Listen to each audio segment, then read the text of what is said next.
These are representative depictions of the ideal traditional man. We've all seen them and to some extent even wish to imitate them.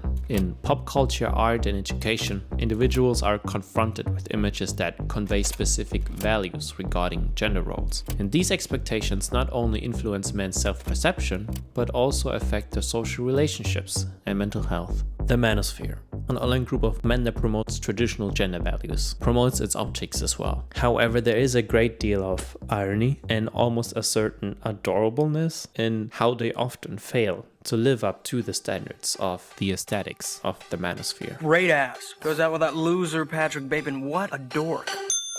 And the dangerous thing about overly emotional men is that they're dangerous. Thought the marginalized were supposed to have a voice. While you are getting drunk and going to parties, I'm actually working on my business. I want you to deal with your problems by becoming rich. I'm a joker, baby. That's incredible. Ideal trad wife wants to have as many kids as possible. What is a real alpha male? I'm in touch with humanity. Post-alcohol, post-jokes, and post-memes. Younger women are more likely to be attracted to men who show dark triad traits. Remember, I'm 100 men! Holy fuck. They can't destroy what they don't know. Delete all social media apps. Never post your achievements on social media. Child of divorce, give me a break. I want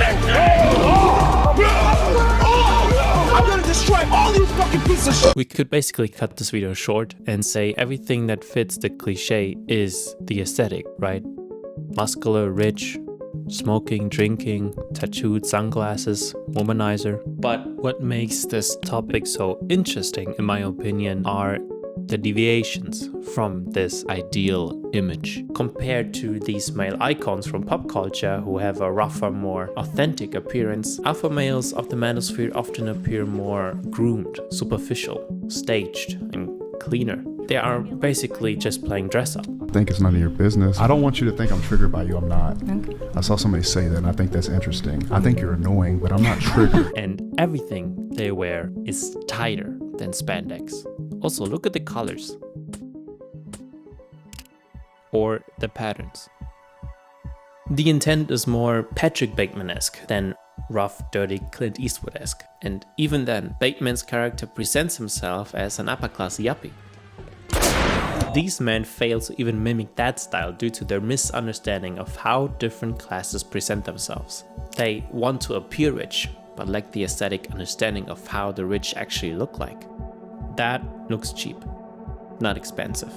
That look reminds me of one specific movement though. The metrosexual aesthetic.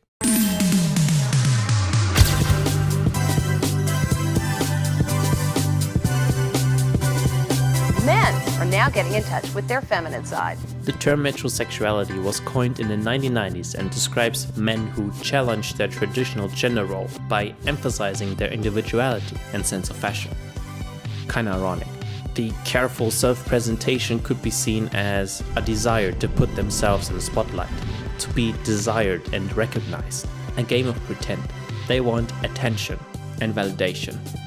So, what I'm also wondering is, who do they want to be recognized by?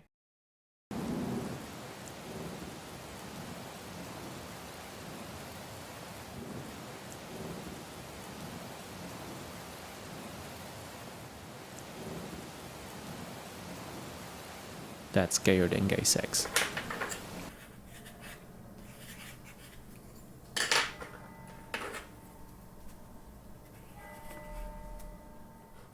Their online content is filled with cliches. Look, even their logos and symbols they use are as generic as it gets. Quick, name an animal that's supposed to represent strong masculine men.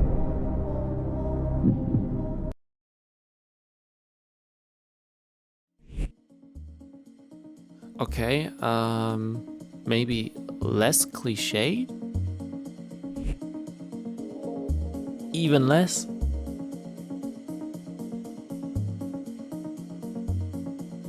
Jesus Christ. Even when you watch their short form video content from the Sphere, you notice that they often use the same filter. A filter that cranks up the contrast levels to the extreme.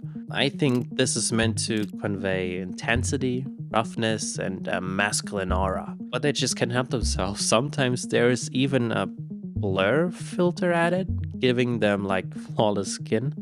This once again contradicts the rough and unpolished aesthetic of traditional masculinity. To showcase the unfiltered truth of their statements, they often use soundtracks that reinforce the whole thing. My definition of a man is someone that can slit a throat and hold a baby in the same day. Some of the most masculine men you'll ever meet. Dark love to me is the world could hate us, the world could be burning down, and we'd be slow dancing in a burning room. And if I can't have love like that, then I don't want love at all. So all my emojis even, rose, black heart, rose. Real love is holding hands with two skeletons. Real love is getting buried by each other. Real love is she'll take a charge for you. Not that I would have somebody, but she'd also kill for you. Real love's dark, bro. Trust me, a theater kid like me recognizes other theater kids.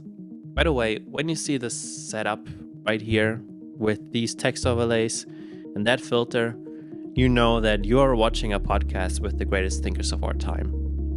Like, everything I'm saying is true. Did you know that the pilots in 9/11 were women? You take the blue pill, the story ends. You wake up in your bed and believe whatever you want to believe. You take the red pill, you stay in Wonderland, and I show you how deep the rabbit hole goes. Then there's this whole Matrix metaphor. Obesity comes from you Jews affecting our media. The Manosphere is part of the Red Pill movement, a completely reactionary political ideology that aims to wake people up from the mainstream narrative. You know, the Matrix. It's the Matrix. Matrix. Matrix. The Matrix. Matrix. Yeah, the Matrix is trying to frame me, but God knows the truth. Was Hitler really bad? What's funny about that is that both directors of The Matrix are trans, and The Matrix itself can be understood as an allegory for the transgender experience, at least according to the directors themselves.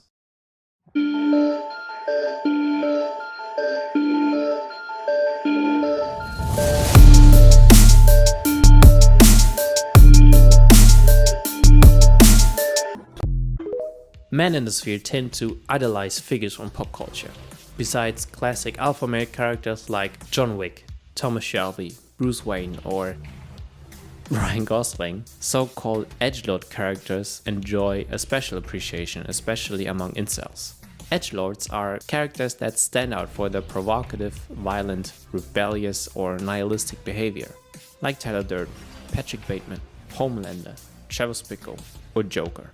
I'm the Joker, baby. I think this video could go on forever. Like, I haven't even mentioned the aesthetic similarities to fascism, like the fascist body. That would be a whole design study on its own. Overall, I just wanted to point out that through the exaggerated staging of men online, a hypocrisy I think is pretty obvious.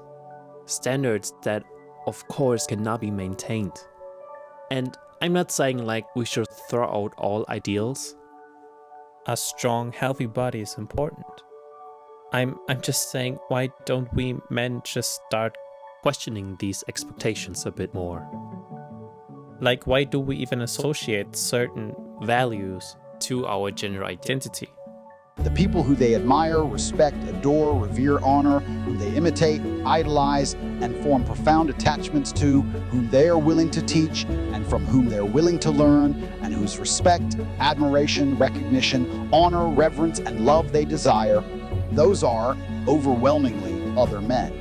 Where from women they want devotion, service, and sex. Heterosexual male culture is homoerotic. It is man-loving. Slay?